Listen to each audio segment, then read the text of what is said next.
François Miceli, bonjour. Vous êtes directeur général de Sofimac Innovation, un fonds d'investissement de 400 millions d'euros qui investit donc dans l'innovation et dans un secteur particulier, notamment les sciences de la vie. Tout à fait. Quand on est un capital risqueur, on fait attention aux questions de retour financier, mais aussi de gouvernance. Est-ce qu'il y a une spécificité, une caractéristique ou plusieurs quand on investit dans des biotech? Alors, je dirais qu'il y a essentiellement une spécificité, non pas dans les biotech en particulier, mais dans les startups innovantes qui font entrer rapidement dans leur capital des fonds d'investissement comme le nôtre. Et très rapidement, elles sont confrontées à des modes de gouvernance et à des contraintes de gouvernance qui ne sont pas typiques de TPE, mais plutôt d'ETI, voire de sociétés cotées. Et donc c'est très important d'avoir des managers qui soient un petit peu habitués à ce genre de gouvernance qui est beaucoup plus exigeante qu'une TPE classique où il n'y a pas d'investisseurs financiers au capital. Alors des managers habitués par définition start-up, on commence. Est-ce que ça veut dire qu'il arrive que très vite vous faisiez intégrer dans le COMEX, enfin dans l'équipe de direction, des dirigeants justement habitués à ces enjeux? Là, j'ai enfoncé une porte ouverte. On dit toujours que le plus important dans les startups, c'est l'équipe. Et c'est vrai. Et on est très attentif lorsqu'on regarde des dossiers pour investir. On est très attentif à la qualité de l'équipe managériale. Et je parle d'équipe et non pas d'une personne. On aime bien investir quand il y a deux, voire trois fondateurs et qui soient très complémentaires dans leurs expériences et dans leur expertise. Alors, si on parle essentiellement de la biotech, on aime bien un couple entrepreneur, businessman financier, on va dire comme ça, et puis une autre personne qui a une grande expérience de la science, de la technologie, voire du développement pharmaceutique. Donc ça, c'est vraiment très très important. Et c'est un des critères essentiels dans notre investissement. Ces questions de gouvernance, est-ce qu'elles n'ont pas encore plus d'importance justement lorsqu'on a des entreprises qui très souvent demandent de la trésorerie, lèvent des fonds pour leur trésorerie, pour financer la recherche. Et là, il faut avoir donc des équipes qui soient capables de communiquer et puis également de bien mener un problème. Est-ce que là, la question de la gouvernance au sens pur, ancien, c'est-à-dire que la qualité de l'homme n'est pas encore plus importante? Si, c'est essentiel et je reprends mon premier propos. On va leur demander de faire des reportings assez précis, réguliers, on va leur demander beaucoup d'informations et ça ce sont des informations répétitives, généralement tous les mois, et donc on va avoir besoin des personnes qui sont habituées à ça et qui aussi acceptent de mettre en place ce type de gouvernance. Pourquoi dites-vous accepte? Parce que c'est contraignant. Je vais prendre un exemple un petit peu pas très positif, mais il y a certaines personnes qui vont lever beaucoup d'argent et qui vont penser qu'en ayant levé de l'argent, ils sont arrivés et qui vont pouvoir dépenser cet argent comme bon leur semble. En fait, c'est pas ça le contrat. Le contrat, c'est qu'on leur donne de l'argent pour développer l'entreprise et créer de la richesse dans l'entreprise. La contrepartie de ça, on met beaucoup d'argent. La contrepartie, c'est que cet argent soit bien utilisé. Et pour savoir s'il est bien utilisé, on leur demande beaucoup d'informations régulières. L'état de la trésorerie, les investissements, comment ils vont investir. Quand ils recrutent des personnes avec des hauts salaires, on demande à ce que l'on soit au moins prévenu. Et puis également, il y aura des décisions qui sont toujours stratégiques ou qui ont un impact sur les actifs de l'entreprise, d'avoir tout au moins une information, voire une décision de la gouvernance. D'accord. Et est-ce qu'il vous arrive de leur imposer des administrateurs autres que vous Non, imposer, le terme est un peu fort. Par contre, dans le pacte d'actionnaires que l'on signe quand on fait l'investissement, il y a des modes de nomination d'administrateurs, que ce soit indépendant ou pas. Et donc c'est toujours en concertation ou avec des règles de vote prédéterminées que l'on peut constituer le conseil d'administration ou l'organe de gouvernance. Généralement, c'est toujours un mixte des représentants des financiers, du management, et on aime bien avoir des administrateurs indépendants qui apportent une expertise ou une expérience particulière nécessaire à l'entreprise. Pour des entreprises dans les sciences de la vie, je pense que ces administrateurs indépendants sont souvent des personnalités scientifiques. Alors, Pas oui et forcément. non, pas forcément, parce qu'il y a plusieurs organes, on va dire, de gouvernance dans une entreprise de biotechnologie. Vous avez le conseil d'administration si c'est une SA classique, et puis à côté, très souvent, vous avez un comité scientifique ou ce qu'on appelle un Scientific Advisory Board, qui regroupe là des personnalités scientifiques qui vont apporter leur expérience et leur avis sur le développement scientifique et technologique de l'entreprise. Néanmoins, c'est très fréquent aussi d'avoir dans les conseils d'administration des personnalités scientifiques, mais peut-être plutôt des gens qui viennent de l'industrie, donc de l'industrie pharmaceutique ou des personnes qui ont eu des expériences réussies dans les biotechnologies. Là, c'est important de les avoir dans les bords. Est-ce que aller vers des personnes qui viennent de l'industrie, souvent, est-ce que ce n'est pas aussi une façon, un choix entre guillemets négatif? Parce que lorsque l'on veut trouver des chercheurs ou des professeurs ou des médecins qui sont en université, il y a quand même des contraintes en termes de conflit d'intérêts.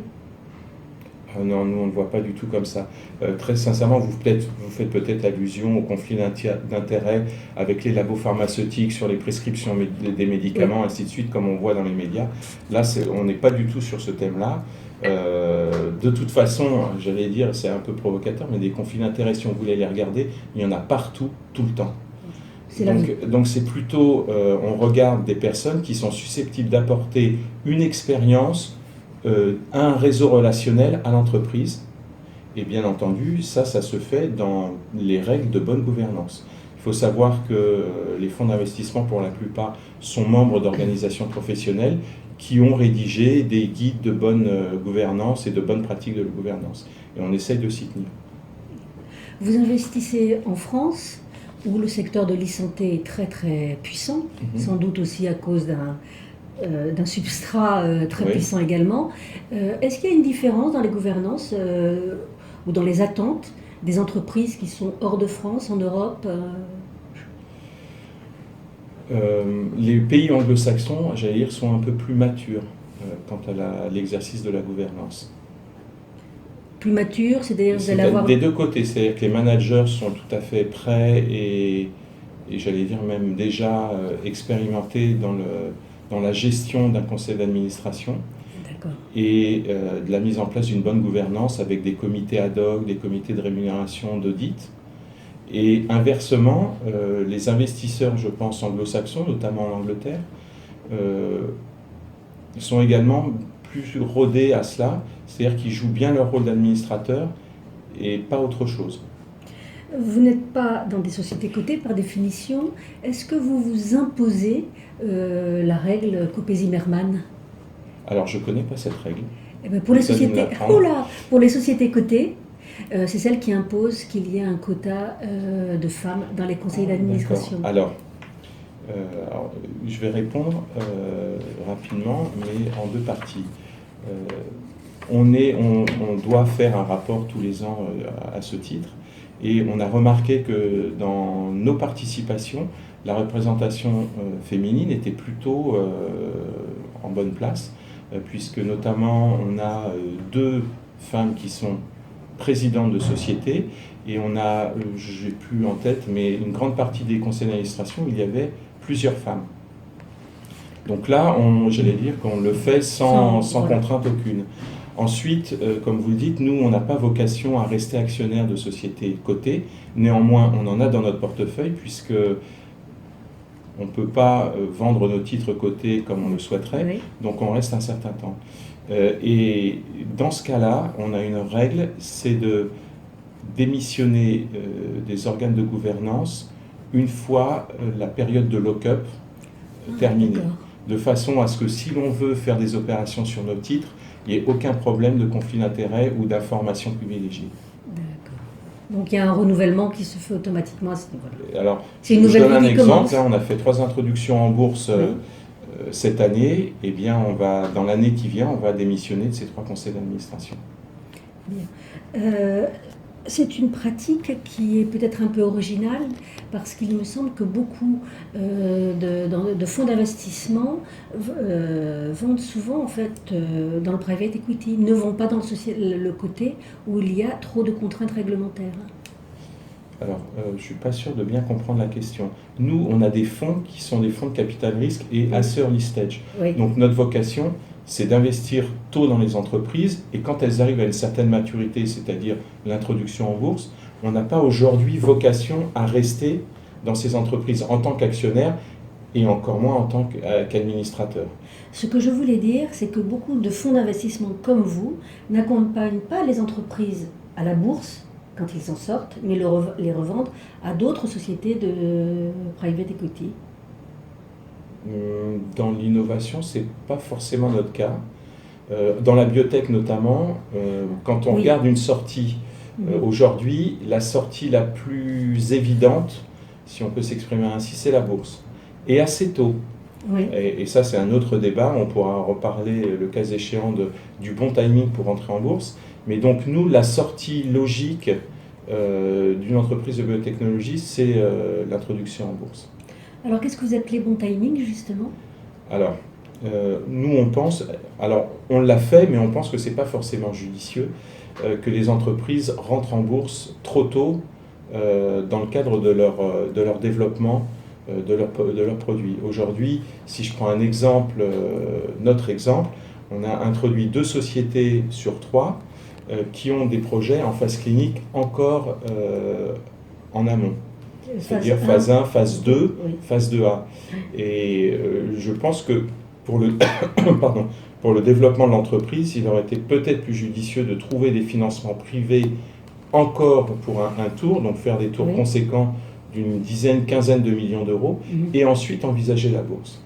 Moyennant quoi, si on regarde un petit peu toutes les sociétés cotées en France, dans la biotech, vous avez une demi-douzaine de sociétés qui ont une très grosse capitalisation boursière et qui ne vont pas avoir trop de problèmes pour relever des fonds, ils vont pouvoir se développer. Puis à côté de ça, vous allez avoir pas mal de sociétés qui vont avoir une market cap entre 30 et 50 millions d'euros, où là, le refinancement va être problématique. Ouais. Et qui ont une volatilité des cours extrêmement forte. Oui, c'est-à-dire qu'il y a tellement peu de volume, tellement peu de mouvement, qu'il suffit de vendre quelques actions pour qu'il y ait un impact sur le cours très important. Oui, et puis aussi, tout simplement, le fait que le nombre d'informations susceptibles de faire bouger le titre sont limitées. Exactement. Une société classique, elle aura le dividende, elle aura beau le chiffre d'affaires. Là, on n'a pas de chiffre d'affaires, on a encore moins de dividendes, souvent pas de résultats. Alors, on a juste les résultats cliniques. Alors, on s'efforce justement, quand on prévoit de faire une intro en bourse, de préparer le news flow en même temps. D'accord. En se disant, idéalement, c'est bien d'avoir pendant 1 an, voire 18 mois, un news flow plus ou moins planifié pour justement animer le cours. Ça, c'est la théorie. Après, la pratique, c'est une autre histoire. Écoutez, je vous remercie. Merci à vous.